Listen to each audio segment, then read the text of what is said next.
Everyone, I'm your host Shashi with you all on Global Women Dialogue Talk Show to create more voice for women and by women. As you have heard me always saying the same thing, in the same way, in the same tone, in same manner. Why I'm persisting this? Why is there? It's just because as you see our speaker, they are joining us from different part of the world, from different countries, different region. In the same way, our today's speaker, Araceli, she's connecting with us from Madison, Wisconsin, USA. She is a very famous media person who is having her own company, which is called Wisconsin Mujer, a multimedia social engagement company. She works in diversity, inclusiveness, and social intelligence. What she works, how she works, and how she brings these issues in her work, we will hear from her. But I just would like to again to remind you, we are here to inspire and motivate. Our speakers share their life journey, their work journey, being authentic, who they are, how they have developed themselves to grow, to develop themselves as well as to motivate and to inspire you. So don't be behind. We are here to support. Listen and connect with our speakers, and with this note, let's welcome our today's talk show with Araceli from Madison, Wisconsin. Welcome, Araceli, on our Women Dialogue Global Talk Show. And we are really thrilled to hear about your work, your company, and as the mission and purpose you shared this diversity and inclusiveness, which is the Women Dialogue share widely and openly. Please introduce yourself and share about your work. Oh, thank you, Sashi. This is such an honor to be part of your platform. I mean, so please like and share this video, y'all. If you're watching this, this is such a beautiful platform of over 100 conversations. Sashi, I am so honored to be part of that break off of the after the first 100. I mean, I think you're at 105. It's beautiful. Yes, so my name is Araceli Esparza, and I'm born and raised from Madison, Wisconsin. I'm a first generation Chicana. Chicana means that I am of Mexican American descent. My parents were from Mexico. They were migrant workers, so they picked the fields of Nebraska all the way to Wisconsin. That's what how my grandmother migrated through the United States. She was first crossed in the early 1900s and then came again. So her father was a bracero, part of the during World War II. There was an agreement between the United States and Mexico for labor to come from Mexico to be imported, as always, right? They're always doing that to us. But in this time period, my grandmother was able to migrate. So she was very tiny when she crossed the border. She was like 9 months old. And then later as an adult, due to the economic strife, the depression and so forth, in the 70s, it was being hit in Mexico really hard. And so she ended up migrating over here, utilizing her residency over again. So they had records of her from when she was like only 9 months old. And that's how my whole family came to be here. My parents met in Minnesota, and then we ended up here in Madison and making this our second home of all our homes. Now we have family in Chicago, Texas, Florida, much like a lot of immigrant stories here in the United States. And because of my experience here growing up in Madison, in a predominantly white middle class college town, I say, I have Midwestern roots with a little bit of salsa in them, meaning there's a lot of Midwestern, I think, being a first generation immigrant and coming from the Midwest, the whole idea of pulling yourself on your bootstraps is very much part of my identity as well. I'm very much about, but then true, because of the winter, it's isolating here for Latinos. Like we were just talking earlier about like the Cardinal Bar, and Sashi's like, I remember that from my college days. That's a staple. That is the one and only bar in town here that you could find your own music. You could find your own people too, right? So we have these small little pockets in the Midwest, and one of them being here in Milwaukee and so forth, where we have a little bit of culture. So my brand and my mission is about breaking the isolation of Latinas living in the Midwest. And the way I do that is through curation of news, I do that through reflection, writing. We were talking about writing earlier, and using this pandemic time, I came out in a very beautiful national anthology Mhm. about Latinos here in the United States. And yeah, so I publish poetry, I publish narratives as well. And yeah, I'm really excited about the work that I've been doing, mentoring other Latinas too, and mostly curating news and bringing together the right people. So as a cultural connector, nonprofits, small businesses come to me asking me, okay, how can I do this? Who do I need to know? Who do you know? And so through that, I get, I stay connected with community and with our corporate community as well, and all for the social good impact of diversity, equity, and inclusion and belonging too. So I've added that on through my social emotional workshops that I do on intersectionality and belonging. And actually, intersectionality was sort of birthed here in Wisconsin, which is kind of a fascinating fact. It has led so many critical theories around race and diversity, as you know. But it has its roots here too. So the Midwest, I tell people, is just so different from the East and West Coast regarding our racial relationships to each other. And I think Shadi's nodding her head like, yeah, I remember those days in Wisconsin, right? I mean, it's like we're siloed, but we're together. We're siloed, but yet we're together. And I'm kind of one of those people, like, it's very exhausting too to kind of come and be the in between of those. But I think with technology, I've been able to streamline that more and make it more seamless, and also allowing for different voices. And what I mean by different voices, I mean by other Latinos who have grown up here in Wisconsin, who have been so isolated. They don't know their language, they don't know their foods, they don't know their culture. But Right, that doesn't mean they don't have agency to our culture, right? right. Because I think that that part of you is there. And I want to make that open to us. I grew Right. up in a generation too that would, at times put down people who didn't know their own language, who didn't know Spanish. But knowing Spanish doesn't mean that you're less of who Yeah, you are. right. It's a very small part, language, but it is an important part of our culture, but it is a smaller part of our identity if we don't engage in that. So I really wanted to open up what being a Latina in the Midwest was. I really wanted to open up and engage other Latina leaders in the Midwest. So I had a short run podcast that I did.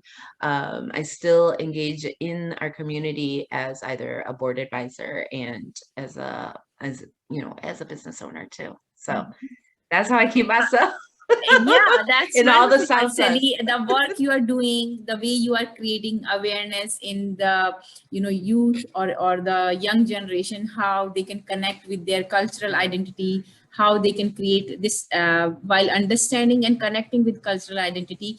Still, they are connecting with this diversity and inclusive concept or the work which you are creating, which is very important.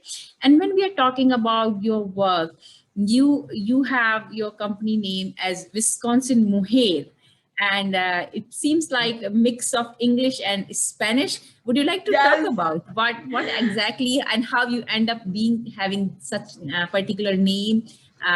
Was it their reflection, or what exactly was that?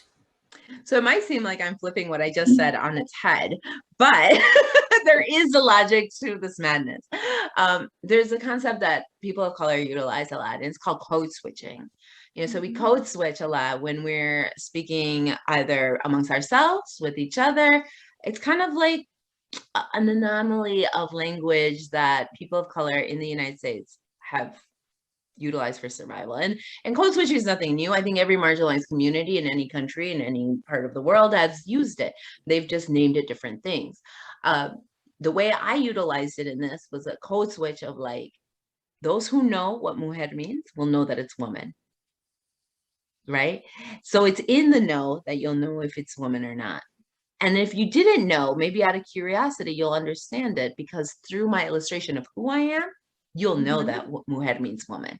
So I'm kind of wanting to teach a little bit, again, talking about Latinas Mexicanas, Chicanas who grew up in Wisconsin who might not know our language, I'm trying to teach it to you anyways. You should know a little bit of it and Right. also feel okay knowing it, right? And Mm-hmm. because I'm also a poet, of course I needed to use some Yeah, yeah, poetic devices definitely. there. Yeah. You know, that was all on purpose. And so out of Wisconsin Mujer, Midwest Mujeres has grown. Midwest Mujeres Collective is a mentoring program that I've launched this year, and it's open to actually all women. I have brown and Black women are joining me as well in this, and we facilitate workshops with nonprofit agencies around town talking about DEI and dispelling some of those misconceptions they might have of their customer base, how they can become better team builders within themselves.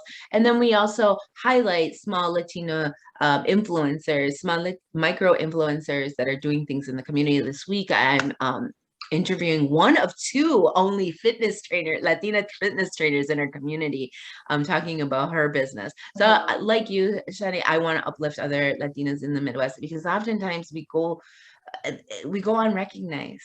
And the little recognition that I have received, I mean, I received it with a lot of humbleness and also like cautionary, right? Because once you receive some of that, you have to, there's to great success, a lot of responsibilities owed too. And so this is me paying that back, and acknowledging that it takes a community to come up again. Yeah. Especially after Right. COVID. And this is my way of giving back, is highlighting smaller Latina business owners too.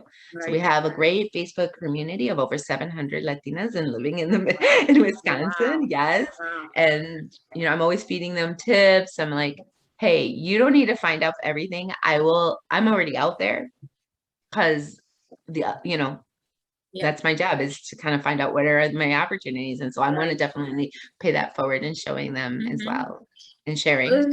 So, Araceli, when we are talking about your work, giving back to community, especially how you can help and how you can bring those Latinos to get that, those empowering and visibility, especially like, as you said, they keep going on with their life and work, but they don't get visibility in the society. And when we are talking about visibility, it's still, as a Latino, is very big and very important community in especially the place where you are in United States. What the work and what the reason, if may I ask you, you feel that it's still we have to feel that it's a challenge or it's a journey to keep ourselves on the path, that you have to bring yourself as a visibility versus other community or other groups, because some get very easily and some don't get. So what's the reason, what the things as a lacking? Is this lack of confidence, or is lack of resources, or what way you feel like that? I think it's historical trauma that we've experienced, especially Mexicans. I mean, and we have all kinds of historical trauma with Puerto Ricans as well, Right. and the South, going down to the Caribbean, Mhm. and to South America and so forth. There's historical political trauma that the United States has caused in our countries, and that relationship, once we come here, is exasperated then twofold, because once you're born here, like, Mhm. you're told that all these opportunities are for you too, but because of your first and last name and the way your heritage is, it's like it's not. So you kind of are like, you're like with this double mind. Mhm. One is one reality that they're telling you, because as you've heard me speak, I have no accent, right? If anything, I Mhm. have a Midwestern accent. Right. But I challenge you that has given me only a very small percentage of agency in privilege. But I used it to help others, Latinas. Why? Because of my abuelita, because of my grandmother, because my grandmother came here with, absolutely nothing. She doesn't even know how to drive. She didn't know how to drive a car. Okay. She Right. barely could speak English. And yet she ended up working at UW Madison as a custodian for close to 20 years in Right. the humanities building. So you can only imagine like the pictures, the interactions she had with students. She the dignity that she carried herself with, to me was amazing. To me was just like, I could see all the oppression coming to her. I could see how people would treat me better than her. I would Right. see how people had treated my mother, myself better than my mother, all because of their Right. accents, because of the way they look, the way they dress. And Mm-hmm. and instead of like, there's so many ways that you can respond to oppression. And but the way I chose to was like, I'm going to prove every single one of you wrong.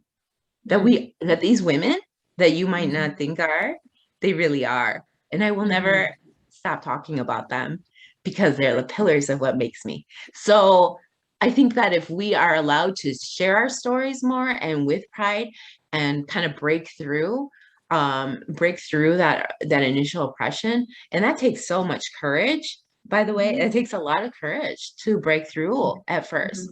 And then so if we can make those spaces of from like I'm just surviving to thriving to I can actually do something, and I'm thinking about what I want and who I want and what my purpose is and what my life mission is. If we can help Latinas break through that, we're going to be more successful, all of us together. Mm-hmm. The one thing I do see sometimes is that we at times are perpetuating the same systems that have Mm-hmm. oppressed us in the back. So, So Araceli, it's a when you little are bit of talking, both. Mm. yeah, when you're talking all these issues, and in recent history during lockdown, we hear and all world saw George Floyd and all those kind of, Oh, yes. and same time we know in historical US history also there was a history of all these issues of racism, all these kind of discrimination and all. And but in current time when we are seeing these issues, and then when you are talking about your work, how you see at one side, as you said, you feel like as you get birth you feel you are equal, you get Yes. equal opportunity. And but at on the other side of the coin, each moment, each time when you are interacting, when you're meeting, as you said, people maybe give you little more advantage than your mom or than your grandmother, which is like you are evidence, and you face yourself, you saw yourself how the differently same family person got treated because of, not because of abilities, because of some other reasons.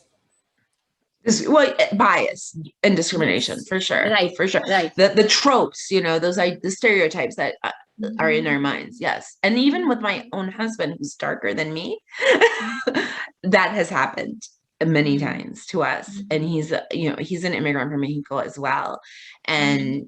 and both of us have been. We're like amazed. It happens a lot of times. We're talking to somebody and they will only talk to me even though he's Mhm. standing next to me. Mhm. Right. And yeah, and that's happened in the medical field, the way we're introduced in places. So my mission is to go to these um, public facing services providers, Mhm. be it health, be it social services, be it the government, and hold these communities accountable through circle sharing, where we Mhm. can educate them on how to be better, because Mhm. customer service diversity over and over and over again has shown us that it is the highest revenue Mhm. initiative that a business can take, because once they do that, it's all it's more money anyways, right? Mhm. Inclusion and diversity is the best business model you can have. Mhm. Is this going to help your business grow? People of color Right. are totally worried about word of mouth. We have our own Mhm. network systems. We know where we go shopping. We know who we go to a doctor to. We know who we order food from. And if you don't treat us right, we won't. And you're missing out on dollars. And so Mhm. Wisconsin being where we are as far as economic standing and so forth, we're not like that great about economics or about attracting and sustaining brown and black talent here. And you Mhm. left, a lot of us leave. We call it the brown drain actually here. For those of us Mhm. who are native of Wisconsin, we often talk about how we have a Mhm. great talent for our Big Ten school, but we Mhm. don't have systems in our state to keep us there, to keep brown Mhm. talent, brown and black women, brown and black Mhm. men in our state. They oftentimes leave because there's no there's no real community after college here, as Mhm. far as that, where you're going to be able to thrive here. And so I really Mhm. want to change that. I want to change that for our state. I want to change that for our region to be seen as a place, not just for like your tech hubs, but for like people, those professionals. other states like Chicago, New York, or San Francisco, like this. Exactly, Find more exactly. diversity and all. Yeah. Yeah, yeah, and we need that. We have a rich when landscape. when we are talking all about it, but at the same time we have some of places like Milwaukee, which is very diverse. Yes. How you define it? You know, the thing is there is that even though we have diversity, we have such great inequities of resources, accessibility, and plain old capital. We just don't have the monies. The inequities of our salaries is just too much right now. And that's just, it's hurting people a lot. And the rising prices of housing is really hurting marginalized communities, especially, beginning professionals that are just kind of graduating and so forth. They're just not finding their footing. And mentorship is so important. I would not be here if it wasn't for the amazing women that I had met in my early 20s when I was doing grassroots organizing in our community for immigrant rights in social services. I wouldn't be here if it wasn't for those great women. And that's exactly why my mission is to highlight those stories so that we won't be forgotten again and that we can leave that light post for the next generation. Absolutely. Right. Araceli, when here you are bringing about grassroots work and all, you are yourself doing a lot of work for community, and as your creative this media company, how would you like to share more, like maybe some success story or someone really got benefited out of your work and you can feel, yes, I made the difference. Oh, wow. Yeah, yeah. So what I really enjoy is about the collaboration that I'm doing with other movement makers of color who are doing things. So CEOs of Tomorrow, I have an intern now. She's a Latina young student. And we've been assisting her, and she's learning how, Robert's Rules of Order, how a board works, that she's seeing how like the beginnings of this art collective that I've started with, along with 7 other grassroots Latino artists. We started an art collective here. We're going to do our first festival in the end of August. And so she was just telling me, I've never seen this yet. This is the beginning of something. Who gets a chance to see this from the beginning? I'm like, I know. Sorry, you get to see all of our messiness. Because, right, story forming and norming, right? I'm like, but she's like, no, this is great. Who gets to see this? Because, so it becomes familiar, So I'm like, yeah, it was really special. Another story, there's one of our interns, she's a lawyer, an immigrant lawyer here who just, she's on a temporary visa. She can't really work, so she was really looking for experience. And so she's helped me facilitate some of our belonging workshops, and she's really just loved it. And so now we're just microblogging together. So these are experiences and creative avenues that professional women of color, we just oftentimes don't have the agency or even know where. So because so how to submit to an anthology, how to do that. There's all these barriers, but sometimes you just need just a friend that's going to say, you know what, come over here, play on my playground. It's already built for you. You can just be the star of the day. So when we are talking about this blogging, it reminds me you are a great writer and you write yourself a lot of poetry. You have your book. Would you like to share with our audience and our listeners? For sure. So I just was featured in this book called Hispanic Stars Rising. And it's called The New Face of Power. I'm like, notice she's smiling really big. I mean, I just love, there's the stories here are really short. They're only like maybe 2 pages. So my story here is my journey to becoming a businesswoman, Araceli Esparza. And what I talk about here is how I wore all these different hats of identities. Like I wanted to, I was doing all of these journeys and so forth about being a writer, about being this and all that. All of these hats I tried on, being I'm a mother, the parent teacher, conference leader, all of those different hats. I said, But the one hat I did never had was my own hat. And that's what Wisconsin hat is to me, is my own hat of like my own identity, my stake in the ground here. I let it, yeah.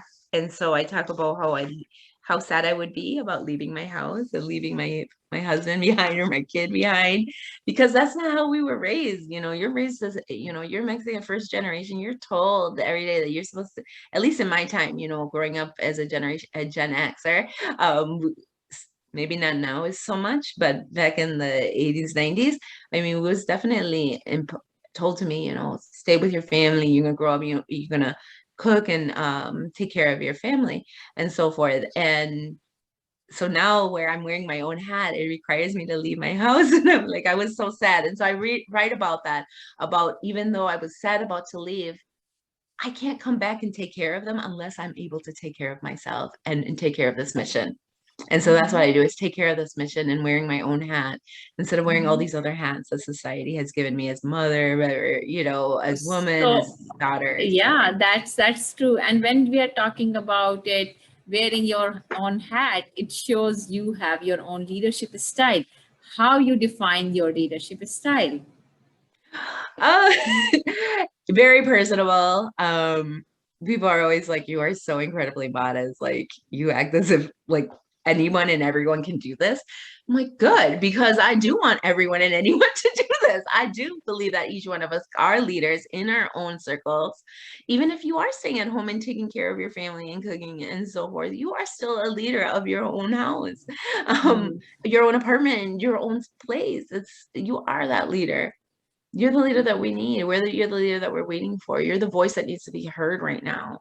And so taking that, and so that's my leadership style, is a reflection of like, it's, I might make it seem really easy. And I apologize for that, because I laugh and I'm with candor and so, but I know it's not. But I chose a long time ago that through my suffering and my sadness, I would laugh at it and smile. Because if I stay in that negative moment, right, we can't come out and fulfill our life purpose and our mission. And my life mission is breaking the isolation of Latinas living in the Midwest, Mhm. being that reflection for them. And I sincerely, with all my heart, believe that every one of us are equipped with some leadership somewhere, somehow. We just got to name it, recognize it, acknowledge it, you know, all of that. You're a parent, maybe you're not a parent. That's okay Mhm. too. You know, you don't know how to cook a tortilla. That's okay too. All of those Mhm. things are okay. And so I think that's my leadership style, is like definitely being, you know, being that personable leader that's like Mhm.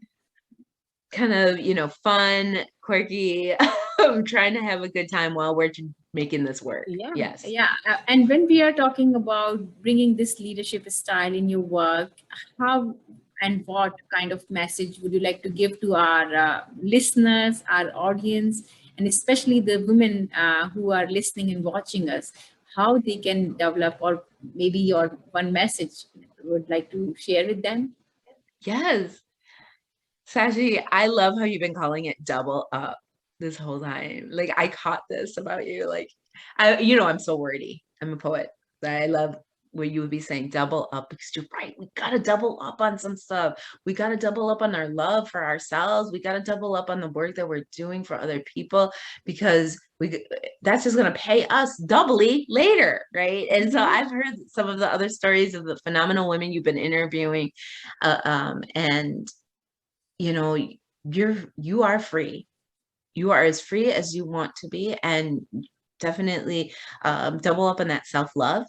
And also, when I'm talking about freedom and disrupting racism as well, and all of these words get tied up in ourselves. You know, I see some of these conversations on LinkedIn now and other platforms, right, about like, oh, everyone's woke, or what a cliche, and all this, Mhm. and these Mhm. people, you know, diversity, equity, inclusion people, they're just cliches and all this. And I'm like, no, what I would like to say about diversity, equity, and inclusion and the movement of anti-racism, now that is being taken on the professional side, right, is that nothing disrupts the racism more than when we confess our racist ideas that we sometimes express.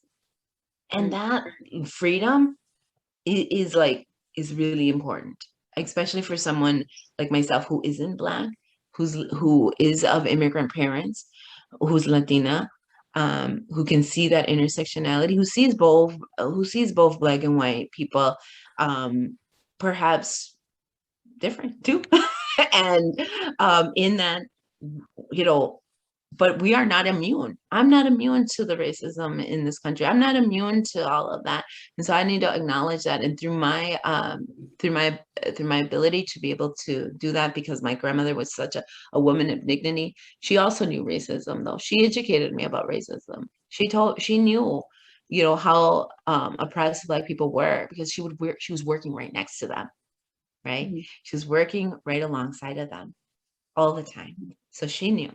And she taught me those things. And so through that, I would just keep on saying, you know, teach your family about racism, and being open with it, and not afraid, and don't be afraid about it, and double up with it. Double up with that. Mhm. So, Araceli, when we are talking about double up ourselves, how you find this Women Dialogue Global Talk Show is important? Oh my gosh, so important, because then I learned about other women through you and Shashi, and I just having the time to kind of express myself outside too. I mean, like, and being able to feel that belonging, that I wasn't going to get judged about, you know, okay, she's on a lot of different wavelengths, you know, but you have to be for resiliency. We have to be that diverse and that wide. And so thankful. I'm very thankful for this platform. And I hope people share and support your platform, especially because like the women that you're bringing into this conversation, oh my gosh, you guys have to go look at the other 100 videos. Because there's so many beautiful stories. Also stories from other Wisconsin women too are in here sprinkled about, because Yes, 113th episode has been published by today, and yes, these are 64 women countries, women, 6 continents, and now we are in, recording yours. Soon will be so going to what be continent published. are we? Sorry, what continent are we missing? Is it Antarctica? Yeah. Yeah. I Sanji, you go get there though. You go get somebody. I Yeah, know. let me see if somebody is there as a researcher or some female. She's working there under the ice home. Right. Somebody doing climate change work. Right. So It's so important. important. Yeah, that's so true. So That's so true. yeah. Yeah, recent news and all, they are really making all of us to understand that this is real and we need to change ourselves and our lifestyle. Absolutely. Thank you so much for this platform. Again, I encourage people to like, share, comment, follow, tell your friends about all of this beautiful work that's being done on an international scale. You're bringing in together so many amazing women, and I'm just so honored to be a part of this show. Thank you. Thank you. Thanks a lot, Araceli, for sharing your voice, sharing your wisdom, and sharing your experiences. It is important to create our diverse and inclusive society and our dialogues as we all are working on it, including our speakers who are coming and sharing their work, sharing their journey. So thank you. Thanks a lot to you, to our all speakers who got time, who took time, I will say, to share their work. So once again, thanks to all our listeners and audience who are listening and watching us. As I always say, we are here to grow and develop together. If you are feeling anywhere, any point where you want to get connected with Arceli, we are putting details in the description as well. Get connect with her and find your way to get your work done. So thank you. Thanks a lot. With this same motivation, I will come back one more episode, one more motivation, and one more new speaker to share our growth and journey together. With this note, take care, stay safe. Bye bye.